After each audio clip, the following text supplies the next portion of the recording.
जो लोग प्राइवेट कंपनियों में काम करते हैं वो प्राइवेट कंपनियां उन लोगों को तभी तक ही सैलरी देती है जब तक वो वहां पे एम्प्लॉय है, जिंदा है और काम कर रहे हैं। लेकिन गूगल में ऐसा नहीं होता।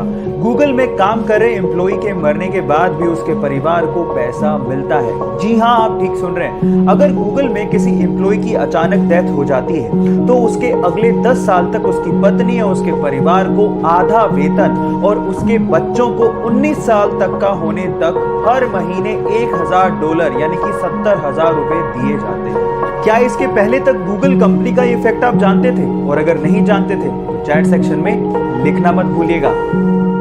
आज जहां एक और हम अपनी हिंदी और संस्कृत जैसी भाषाओं को भूल के अंग्रेजी भाषा की तरफ भाग रहे हैं, वहीं विदेशों में संस्कृत और हिंदी का चलन बढ़ते जा रहा है। नासा का तो यह तक कहना है कि इस पूरी ही धरती पर संस्कृत सबसे स्पष्ट भाषा है।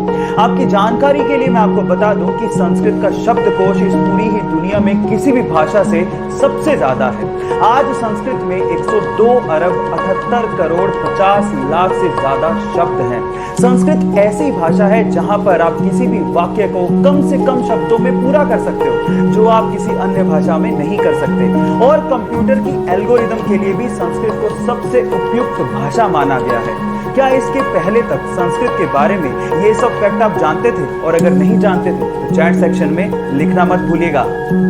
चलिए गाइस, मैं आज आप लोगों को नंबर से जुड़े हुए 2 इंटरेस्टिंग फैक्ट बताता हूं जिससे आप किसी को भी इंप्रेस कर सकते हो। फैक्ट नंबर 1, जब आप इंग्लिश में काउंटिंग यानी कि गिनती को लिखना शुरू करोगे तो मेरी बात ध्यान से सुनिएगा।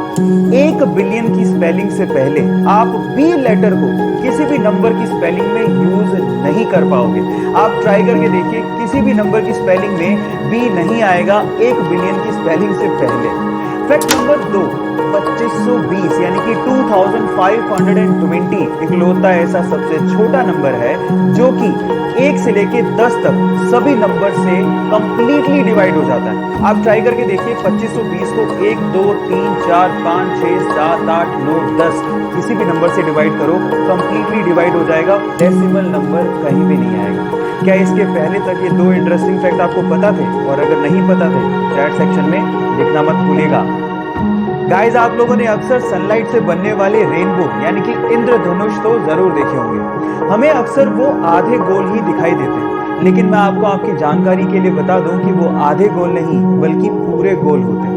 अक्सर जमीन पर रहने की वजह से वो हमें आधे गोल दिखाई देते हैं, लेकिन अगर आप प्लेन से यात्रा कर रहे हैं तो आपको पूरे गोल रेनबो को देखने का अवसर मिल सकता है। इनफैक्ट आपकी जानकारी के लिए बता दूं कि सनलाइट से ही रेनबो नहीं बनते, मून लाइट से भी रेनबो बनते हैं, जिन्हें हम लोग मून बो कहते हैं। और इसके अलावा कोहरे से भी रेनबो बनते हैं, जिसे हम फॉग बो भी कहते हैं, लेकिन वो बहुत रेयर होते हैं। क्या रेनबो की इतनी वैरायटी आप इससे पहले जानते थे? और अगर नहीं जानते थे तो चैट सेक्शन में लिखना मत भूलिएगा।